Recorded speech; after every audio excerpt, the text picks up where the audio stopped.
Cheesy the Podcast, presented by Just Cheesy Productions.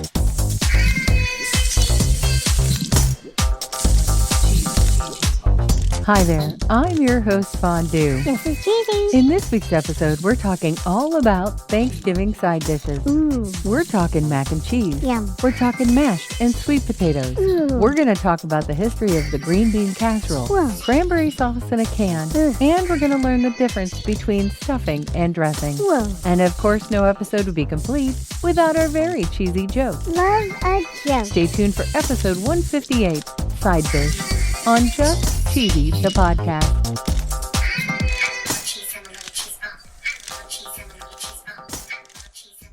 You know, Cheesy, I've been seeing a lot of articles that talk about mac and cheese being new to Thanksgiving. Yeah. But according to the new journalandguide.com, it looks like it was a popular Thanksgiving side dish all the way back to the time of Thomas Jefferson. Whoa. And it can be traced back to James Hemmings, an enslaved African who prepared mac and cheese for the president. Wow. Hemmings was actually trained by a French chef Whoa. during his frequent visits to Europe with Jefferson. And when he returned to Monticello, he put his own spin on mac and cheese. Nice. And according to an article in nmblc.org, they talk about Jessica B. Harris's book, High on the Hog, A Culinary Journey from Africa to America. Wow. And it delves into the African influences of American food. Sounds interesting. And they say here that one of the most famous dishes, macaroni and cheese, was called macaroni pie back then. Whoa. And there's even an old school mac and cheese recipe from Rufus Estes' Good Things to Eat. The recipe goes as follows. Okay. Cook macaroni in boiling salted water. Right. Boil uncovered for 20 or 30 minutes, then drain. Okay. Fill a buttered baking dish with alternate layers of macaroni, grated cheese, and sprinkling pepper, salt, and melted butter over each layer. Yum. Have a top layer of cheese, moisten with rich milk,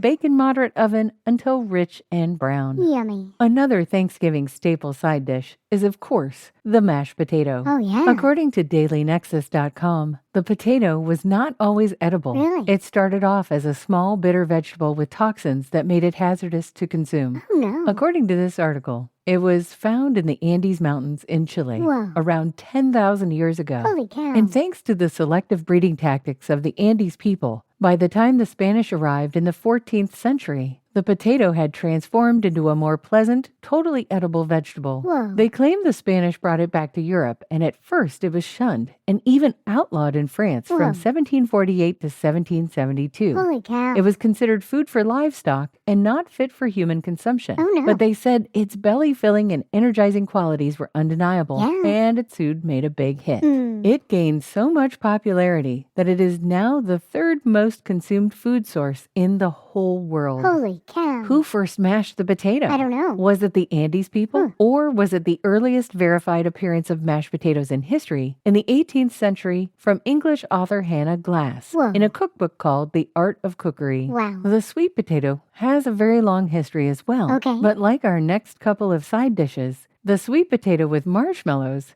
is an invention to get you to buy something. Whoa. In fact, it was the marshmallow industry that brought this dish to Thanksgiving. Holy cow. Now, the marshmallow actually dates back to ancient Egypt. Whoa. And it was based on a plant called, oh boy, here we go, no. Althea affinalis, No. or AKA the marshmallow plant. This was a medicine derived from a plant that was served up in a sweetened glob, and it made it more palatable. Okay. But the confectioners in France in the 19th century figured out that the glob of marshmallow sweetness was pretty tasty in and of itself. Yeah. And they said even without the medicinal mallow root. Whoa. And it could be simply made from sugar, water, and gelatin. Yum. And they said a candy was born. Yeah. According to Vice.com, Frederick Ruckenheim came to America from Germany in the 20th century. Okay. He and his brother Louis were candy geniuses. Candy genius. And in 1893, they introduced the prototype for none other than Cracker Jack. Whoa. The Cracker Jack duo turned their attention to the marshmallow. Okay. And the first ever recipe for mashed sweet potatoes with marshmallows dates back all the way to 1917. Whoa. And they say here this was developed as a result of the Ruckheim Brothers Marshmallow Corporation trying to boost sales. Wow. They wanted to find a way to promote marshmallow eating throughout the U.S. Of course. They got Janet Mackenzie Hill, the founder of Boston Cooking School magazine, to help them develop recipes, including marshmallows. Whoa. Hill apparently came up with a booklet of recipes designed to, I quote,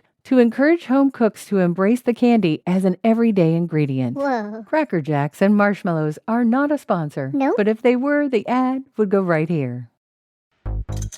Have you ever wanted to listen to the web? Yeah. Well, Newsly makes that possible. They do? They're an all-in-one audio super app for iOS and Android. Super app. You can listen to trending articles on the web on topics that you choose and get them read to you in a natural human voice. What kind of topics? Sports, Cheese? tech, business, science. Cheese? I'm sure there's even cheese. Yay! They even have an entire section for podcasts. Are we there? Of course we are. Ooh. It's one of my new favorite podcast apps. They even have digital radio. Holy cow. Just go to www.newsly.me to download it free. Whoa. Or use the link in the description. If you use the promo code CHEESY, that'll get you 1 month free premium subscription. Yay, Newsly. Now, back to the podcast. Sweet potatoes with marshmallows is not the only Thanksgiving dish that was concocted by a brand. Really? That's right. The green bean casserole Whoa. was created by the Campbell Soup Company. No way. According to CampbellSoupCompany.com, the green bean casserole was created by a Campbell Soup Company employee, Dorcas Riley, at the Camden, New Jersey headquarters in 1955. Holy cow. Miss Riley was the first full-time member of the Campbell's Home Economics Department, now known as the Campbell Test Kitchen. Whoa. The original name was called green bean bake. Ooh. And according to Campbell's website, the green bean casserole recipe is viewed 4 million times every Thanksgiving day. Holy cow. It calls for only 6 ingredients. Okay. Canned or fresh green beans, All right. Campbell's cream of mushroom soup, soy sauce, black pepper, milk, and French fried onions. Yummy. And they say this wasn't actually meant as a holiday dish. Whoa. They wanted it to be an everyday side dish, but it didn't take off as a Thanksgiving favorite until Okay. 1960 when Campbell's put the recipe on the cream of mushroom soup label. Ah, yeah. And they say 50% of the cream of mushroom soup sales occur between November and January. Holy cow. And they go on to say that a lot of other ingredients were tested in the original recipe. Really? Like Worcestershire sauce, Ooh. celery salt, and even ham. Wow. There were even precise guidelines around the food styling of the green bean casserole and how it was to be photographed. Really? French fried onions had to appear only around the edges of the casserole and not in the center. Oh, yeah. And the original recipe card for green bean bake now belongs to the National Inventors Hall of Fame in Akron, Ohio. Whoa. If you get a chance to go to the website, they've got a label from cream of mushroom soup. And the thing that I find kind of interesting is some of the other soups that they show. Oh, yeah. They had cream of bean with bacon. They had Okay. asparagus soup, Ooh. bouillon.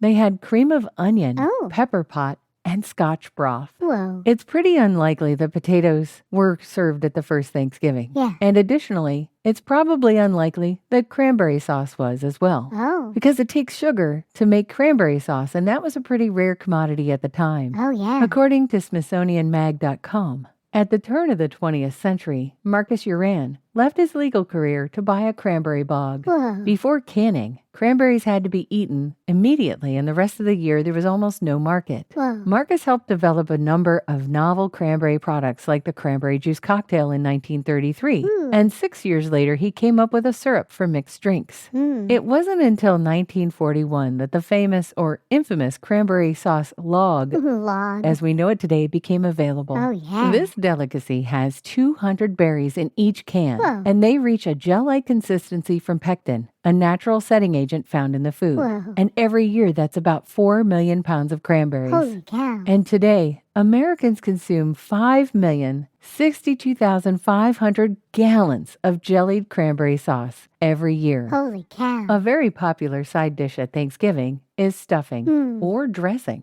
Do you know the difference between the two? Nope. According to dictionary.com, stuffing is a dish traditionally made with bits of bread and other ingredients, Yum. such as onion or celery, and seasonings such as herbs and spices. Yummy. And it's traditionally cooked by stuffing it inside the cavity of a bird, Oh. such as a turkey or a chicken, and then it's roasted. Okay. And according to the website, dressing and stuffing are the exact same thing, except the distinction is that dressing is the proper name for the dish when it has been prepared outside the bird, when it has not been stuffed or cooked inside. I'm ready for a joke, Fondue. Okay, what did cheese say to the turkey at Thanksgiving? I don't know. What? You may be the center of attention, but I'm a great side dish.